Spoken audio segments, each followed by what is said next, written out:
Hello everybody, how are you today? Be welcome. Let's see one more English class.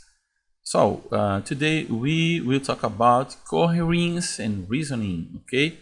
What is it in Portuguese? Coherence is coerência, ok? Então a gente está falando de coerência nos textos, conseguir perceber a coerência que já existe nos textos, ou quando vocês forem talvez escrever e tal, produzir também algum escrito, alguma coisa com coerência, tá? E reasoning é dar razão, né? É dar cognição, entende? É fazer a coisa ficar minimamente inteligível. Claro que isso não é possível com apenas uma aula, tá? O que eu vou mostrar hoje são duas coisas assim bem básicas, né? Tanto tem a ver com você conseguir captar a informação, como tem a ver com você produzir informação, tá certo? Let's see. Coherence in reasoning, né? Está relacionado com uma questão que vocês estão vendo já aqui, about facts and opinions. Mas como assim, teacher? It's so easy, tá? Então, se você tem um texto e se você quer extrair dele ou identificar nele a coerência, né, ou a maneira como ele foi estruturado, você precisa entender o quê? Que isso se dá basicamente quando a gente está conversando sobre textos argumentativos, né? Então, procurar a lógica do texto e tal, numa fábula, por exemplo, né? Ou ainda na história do Chapeuzinho Vermelho, você não vai procurar lógica ali, né, gente? Então, I'm so sorry. O lobo mal falou e aí o caçador vem e tira a voz de dentro do lobo, você não vai entrar nesse, né, nas narrativas aí de ficção, essas coisas todas, ok? Mas when we are talking about argumentative texts, então quando a gente está falando de textos que tem argumentação, geralmente matérias de jornais, artigos científicos, algumas coisas que a gente tem lido também aí, tem no livro de vocês alguns textos nesse sentido. Isso tudo está related about facts and opinions, ok? Então está relacionado a fatos e opiniões. E aí um grande problema, pessoal, e aí eu vou até estender essa aula, viu? Vai ser uma aula dupla, porque esse problema não é só em inglês, tá? É em português too. A gente identifica, né? Eu digo a gente, nós professores, a gente identifica que às vezes o aluno ele tem muita dificuldade de distinguir quando algo que está sendo dito ali, né, naquela sentença é um fato ou é uma opinião, né? Let's see. Veja só. Is that a fact? Então veja, qual dessas coisas é um fato, né? A fact is something that you know is true. You can prove it, ok? So a relação é tranquila, né? A fact is something that you know is true, que você sabe que é verdade. You can prove it. Você pode provar um fato, né? An opinion is something you think or believe to be true. You can't prove it. For example, você tem duas sentenças aqui, tá certo? Galã aqui olhando para vocês, dizendo o seguinte: It's raining now. It's going to rain later. Pessoal, que legal, hein? Eu estou usando aqui material que a gente viu na última aula, lembram? It's going to rain. Going to rain é um futuro, né? Possivelmente não um futuro imediato, como a gente chama, né? Um futuro muito provável de acontecer. Qual dessas duas vocês classificariam como fato e qual dessas duas vocês classificariam como opinion, né? Veja só, quando você fala It's raining now, of course, né? I can look outside and check it's true, so it's a fact, né? O cara diz It's raining now, eu olho lá e realmente está chovendo, eu tenho como provar. Então veja que fato é algo provável, mas provável não no sentido de que não aconteça, tá? Provável é ser passivo de ser provado, tá? Provável aqui nesse sentido. Então, algo passivo de ser provado. Então, quando você diz It's raining now, it's hot today, né? Tá calor hoje. Então, essas coisas você tem como provar isso, né? Você diz assim, my house is blue, minha casa é azul, então você tem como provar, tá certo? Já opinion, você não tem como provar, né? It's going to rain later. Veja. I think it will rain, but it can be sure, so it's an opinion. Guys, it's so easy, porque mesmo que você use o futuro imediato, eu até conversei um pouco sobre isso na outra aula, ninguém prevê futuro, né, gente? Então, ainda que o céu esteja nublado, estejamos escutando thunders, trovões, né?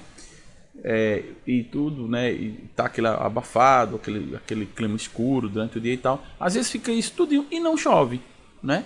Então, quando você diz going to rain later, não é um fato. Você não pode provar que vai chover daqui a pouco, né? Até porque se você pudesse fazer isso, você seria, né, genial, aí você seria uma pessoa, né, certamente cotada aí para as altas, né, altas rodas aí da sociedade, porque da mídia e tudo, porque como é que você consegue prever o futuro, né?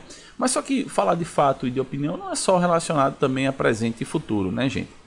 Então, só para deixar claro uma coisa aqui, né, a gente já vai fazendo uma revisãozinha de tempos verbais, né? Quando você diz it's raining now, você tem present continuous, né? Está chovendo agora, isso é present continuous, né? E quando você diz it's going to rain later, você tem aí future, né? Isso aí é futuro. Lembra que a gente estudou essa expressão going to rain, né? Ou going to, né? Na aula anterior, tá certo? Bom, vamos dar uma olhadinha em outra picture aqui, né? Então temos aqui uma pessoa falando assim: smoking is bad for your health and smoking is relaxing. Qual dessas duas é fato? Qual dessas duas é opinion? Fact and opinion. Let's try to discover. Think a bit about it. Né? Pessoal, vê só. Quando você diz smoking is bad for your health, né? Of course, that's a fact. Tá? Por quê? There is a lot of medical evidence to prove this. So it's a fact. Então é claro que tem estudos, tem comprovações científicas, né? Tem pesquisas, tem universidades, tem lots of things, né? Um monte de coisa que prova que se alguém fuma, está fazendo mal para a própria saúde, tá?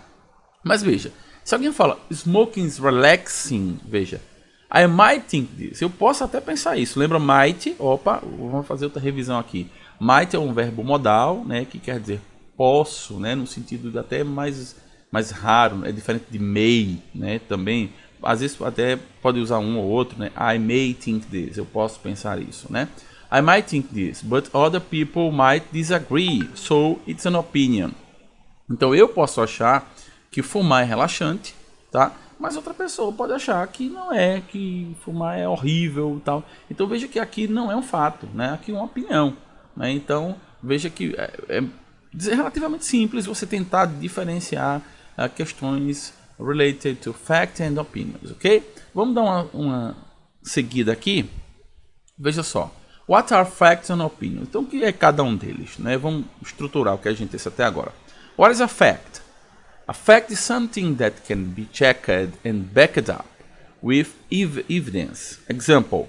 In 2010, Lionel Messi was named the FIFA World Footballer of the Year. We can check these details by look at FIFA records. Então, se você for lá, né, nos registros da FIFA e olhar quem que foi eleito o melhor jogador de 2010, né, o melhor jogador do mundo, você vai encontrar nada mais e nada menos do que o nome de quem? Lionel Messi, ok? Então é fato, você pode provar, você pode comprovar. Tem uma evidência provável, tá? Agora, let's talk about opinion, ok? What's an opinion? An opinion is based on a belief or view. Então uma opinião é baseada em quê? Numa crença, tá certo? Ou numa visão, num ponto de vista, tá? It's not based on evidence that can be checked. Example, Wayne Rooney is the best football player in the English Premier League. Veja só. Tô falando que esse camarada aqui, o Wayne Rooney, tá? Foi, né, o the best football player, tá certo? Na liga na Premier English League, ok? Na liga da elite, né, da Inglaterra e tal. Mas aí pode vir outro cara e dizer, não, foi não, pô, esse cara é famoso e tal, mas ele não foi o melhor não, o melhor foi, entendeu? Joãozinho da carreira, entendeu? O outro vai dizer, foi não, foi fulano e tal. Então, aqui é baseado numa opinião. A questão, por exemplo, já que estamos falando aqui de esportes, né? Uma questão muito legal de você perceber isso é falando sobre times, por exemplo. Então, quem torce pro Corinthians vai querer dizer que o Corinthians é o melhor time, aí quem torce pro Flamengo vai dizer que o Flamengo é o melhor time, aí quem torce para o Santa Cruz vai dizer que... Entendeu o que eu estou falando? Então, quem torce pro Central e tal. Então, o lance é, de maneira geral, fatos são coisas que podem ser provadas, tá certo? Opinião, não, tá certo? Ainda que você tenha opiniões bastante sólidas, tá certo? Mas são opiniões. Eu vou mostrar para vocês alguns exemplos, então, e a gente vai entrar agora falando um pouco mais de como construir também sentenças baseadas em fatos e sentenças baseadas em opinion, ok? Let's see. Examples of the language we use to express facts. Por exemplo, né? Então, para falar de fatos, o que é que a gente fala? For example, this video has demonstrated that it's easy to study English. Olha, esse vídeo aqui, né? Has demonstrated. Vamos fazer outra revisão de tempo verbal. O verbo have, né? Mais um verbo principal terminado com ed. Que tempo verbal é esse? Lembram? Estudamos, né? Agora há pouco, inclusive. Então, isso é o present perfect, né? Então, this video has demonstrated. Ó, esse vídeo tem demonstrado, né? Tem demonstrado that's easy to study English. E é fácil, realmente, se você olhar, difícil seria você estudar coreano, entendeu? Japonês, inglês is not so hard, ok? Tem só uma coisa em outra, detalhe, tá? Mas, na sua maneira geral, é bem tranquilo você estudar inglês. Então, por que eu usei, inclusive, esse tempo verbal, pessoal? Porque nesse momento que você está ouvindo falar disso, esse vídeo não acabou ainda, né? Então, o vídeo não demonstrou, ele está demonstrando, né? Tem demonstrado. Então, por isso que você usa esse tempo verbal. Lembrem lá de quando a gente estudou os motivos para empregar esse tempo verbal, tá? Let's see the second example. According to the results of the latest poll, we need to stay at home. Olha, de acordo com os resultados, né, da última pesquisa, nós precisamos ficar em casa. Veja, quem é que está dizendo isso? É porque eu acho, entendeu? Que eu acho que o diretor acha que ninguém acha nada, gente. É o resultado das pesquisas que mostram que países nos quais as pessoas respeitaram a quarentena, né? Quarantine, se vocês quiserem em inglês, tá?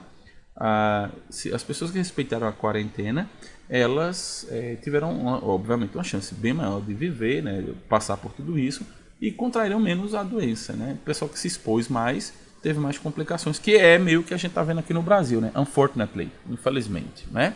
Vamos lá. Third sentence. The latest findings confirm that hand washing saves lives. Veja. The latest findings, né, os últimos achados, né, as últimas pesquisas, gente, assim, os últimos achados, as últimas pesquisas e tal, confirm that hand washing, what's hand é mão, né, gente? Washing, lavar, que é a lavagem das mãos, né, aqui fica assim, que a lavagem das mãos salva as vidas, claro, of course, né? Então, a TV tá veiculando isso aí direto, então você sabe que a lavagem das mãos tem salvado vidas. Veja, e quem que tá dizendo isso, não é? Não é uma pessoa a esmo, não é o que eu acho, a minha opinião, é um grupo aí de médicos, de cientistas, de pessoas que pesquisaram, né? E que encontraram a confirmação disso nas últimas pesquisas, né?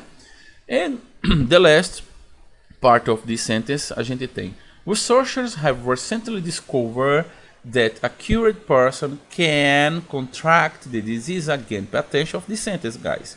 Pesquisadores descobriram recentemente, inclusive eu também tenho o mesmo tempo verbal da primeira frase, né, o present perfect. O recently está no meio, mas have recently discovered, né? Então recentemente eles descobriram, então veja, meio que um passado que acabou de acontecer, vocês viram isso também lá, né? That a cured person, que uma pessoa curada, can contract the disease again. E esse é o grande problema, né? O Xi é, professor? É, minha gente. Então já está comprovado, né, que há pessoas que criam anticorpos, né, para combater o coronavírus. Ficam com esses anticorpos por alguns meses e depois, que é uma coisa lógica, né, uma coisa natural do nosso sistema. Se eu não estou mais com a doença, não tem por que mais meu corpo estar produzindo esse tipo de anticorpo. Então, meu corpo para de produzir esse anticorpo contra a doença. Então, é tudo muito novo, né, sobre a doença, mas isso parece que ser, sim, a recently discovered, né, something that researchers have recently discovered. Então, uma coisa que os pesquisadores descobriram recentemente. E como, professores, descobriram? Através da ciência, minha gente, de pesquisa, analisando o comportamento do vírus, sabe, fazendo isso em reação com pessoas que tiveram, que não tiveram, que já se curaram. Então não é uma coisa de achômetro, entende? Aí eu acho que então não é disso. Então preste atenção nos textos, porque isso constrói a coerência dos textos, né? Então, você ter um texto que está dizendo que foi embasado numa pesquisa científica. Lembra, acho que o primeiro texto que a gente viu esse ano, ainda em sala de aula, quando você estava lá, saudade, né, meus filhos? É isso mesmo. Veja, os primeiros textos a gente falava de sugar drinks. Lembrem aí que vocês vão reativar a memória de vocês. E tem lá o que é que os pesquisadores diziam, né, embasados em pesquisas feitas com ratos e tal. Então, lembra daquele texto lá. Então, para que você bota isso num texto, né? Para expressar e para justamente dizer que isso é um fato. Não é você que está falando, mas você está trazendo uma coisa que foi uma pesquisa, né? Uma coisa assim, né? De um pesquisador, de um centro de ciência, né? Uma coisa séria, né? É diferente do que eu acho, né? Bom, vamos andar aqui um pouquinho, tá? Vê só. Examples of the language we use to express facts, ok? Eu tenho aqui agora, tá? Eu só coloquei negrito aqui para vocês. Ó, this video has demonstrated that, né? Essa expressão mais forte aqui, né? According to the results of the latest poll, né? Dos resultados da última pesquisa, the latest findings confirm, né? Os últimos achados confirmam. E researchers have recently discovered that. Então, essas expressões aqui vocês podem ver mais em negrito, são elas que atestam que o que eu estou mostrando aqui são fatos, tá certo? Eu já elucidei aqui cada uma delas, né? Muito bem. Agora veja, e para expressar, faltou até colocar um títulozinho aqui, não tem nada não. E para expressar opinion, né? Nem precisa, né, gente? Eu não coloquei, mas nem precisa. In my opinion, the pandemic is not real. Tem gente dizendo isso, viu? Por incrível que pareça, você não anda muito, basta folhear aí o Facebook em 2 minutos, você acha alguém dizendo isso, né? Então, na opinião dessa pessoa, a pandemia não é real. Bom, isso é comprovado cientificamente? Não. É comprovado pelas estatísticas? Também não. Mas na opinião, na cabeça, né, daquela criatura, não tem pandemia, né? Pandemia é uma invenção. O povo está morrendo de outra coisa, mas não é de pandemia, né? É engraçado isso. Mas vamos lá. Então, a própria expressão, né, já diz isso a vocês. Quando você diz, in my point of view, né, in my point of view, we're going to create new ways of studying, né? Então veja, no meu ponto de vista, tá certo? A gente vai criar novas maneiras, né, novas formas de estudar, né? Até quando voltarmos, né, a todo um estudo sendo feito para isso, não vai, mesmo que a gente volte 1 mês ou 2 na frente, né, mas não vai ser do mesmo jeito, viu, gente? Vai ser dias alternados, vai ter que ter uma série de medidas, né, para manter a segurança, obviamente, de todo mundo. Então a gente vai ter que criar novas maneiras de estudar. Veja que eu estou usando o Going to de novo aqui, né, só para lembrar vocês que a gente já viu isso, né, e eu procuro fazer isso, né, ficar reativando a memória de vocês, tá certo? Vamos ver mais um exemplo. He thinks that nothing will be as before. Ó, ele acha que nada será como antes. É verdade, gente, né? Nada mais será como antes depois dessa pandemia. Eu acho que a gente aprendeu muita coisa, né? A importância das pequenas coisas, às vezes, de um abraço, né? De estar na companhia dos colegas, né, ao vivo, de ter nossa liberdade, né, de fazer as coisas. A importância também de a gente ter higiene, né? Muita gente passou a lavar a mão por causa do vírus, gente. É fogo isso, né? Você deve lavar a mão sempre, né? Então, preste atenção nessas coisas, tá? Vamos mais um exemplo aqui, vamos lá. Elsa believes that we stopped face-to-face classes at the right time. Vê só. Elsa acredita que a gente parou a face-to-face classes, as aulas presenciais, né? Aula cara a cara, como se diz, né? Face-to-face classes at the right time. Na hora correta. Olha, será que a gente devia ter parado uma semana antes? Será que a gente devia ter parado uma semana depois? Bom, isso aí talvez um estudo, uma coisa pudesse dizer. Mas quando eu digo Elsa believes that, eu estou dizendo que Elsa acredita nisso, e essa é a opinião de Elsa. Alguém podia dizer, professor, podia ter parado já em fevereiro, já depois do carnaval, as escolas do Brasil todo, né, podiam estar paradas para evitar justamente um maior contágio e tal. Algumas outras pessoas, né, que dizem, por exemplo, lá a primeira frase que eu dei nesse slide, vão dizer, não era para ter parado de jeito nenhum. Veja que a gente está muito no campo aqui da crença, né, do point of view, né, do ponto de vista. Não é nada científico, não é um fato, tá certo? E a última sentença aqui, ó. I guess everybody should wear masks. Então eu acho que todo mundo deveria usar máscaras. Should wear, usaria, deveria usar, né? Então, I guess everybody should wear masks. Então todo mundo sim deveria usar máscaras porque, claro, que isso protege-nos a lot, ok? Então deixa eu mostrar só para vocês as mesmas expressões agora mais destacadas, né? In my opinion, in my point of view, he thinks, Elsa believes, I guess eu acho, tá, gente? Então, é a mesma coisa de in my opinion também, I think, você podia dizer assim também. Então veja que essas expressões, ao contrário daquele outro slide, mostram textos que são muito mais embasados no ponto de vista de quem escreve do que num fato, tá? Ok. Pessoal, eu tenho falado com alguns alunos assim, me perguntam algumas coisas no privado, veja. vocês receberam do Estado um e-mail institucional, tá? Então, ou seja, vocês têm um outro e-mail, né? Professor, mas um outro e-mail, para que eu quero outro e-mail e tal? Pessoal, veja, o e-mail institucional é muito legal, é muito bacana, porque nele você tem acesso a muitas ferramentas que você não tem no e-mail comum, tá? Justamente porque ele é um e-mail feito para uma parceria, né, do Google com instituições educacionais e tal. Então, por exemplo, o Google Drive, que é aquele espaço na nuvem onde você armazena foto, você armazena vídeo, arquivo, do e-mail institucional é infinitamente maior. O espaço, você não vai ter problema de armazenamento na nuvem usando o e-mail institucional. Outra coisa também legal é que você tem acesso a um monte de ferramentas, tá, que você não tem acesso a quando você usa o seu e-mail comum, normal.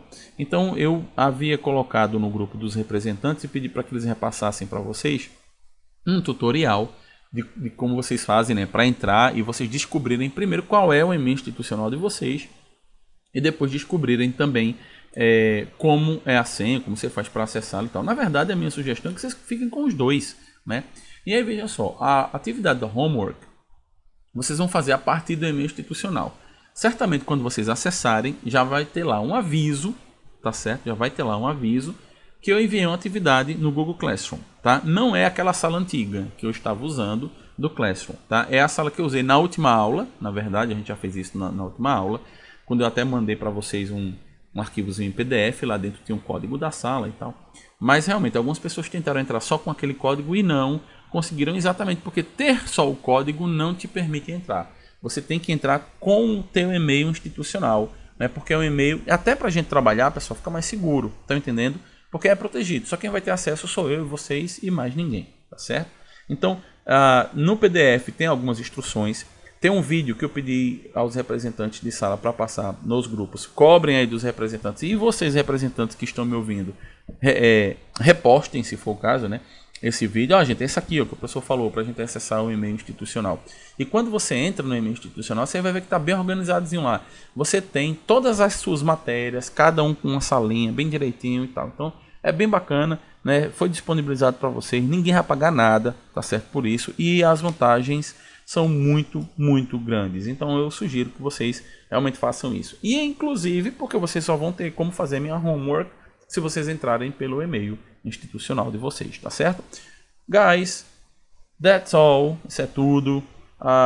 Take care of yourself. Se tiver alguma dúvida, alguma questão, podem me procurar lá no privado lá do WhatsApp. Eu tenho prazer em ajudar qualquer coisa, dúvida, sugestão, conversa, reclamação. Ok, guys?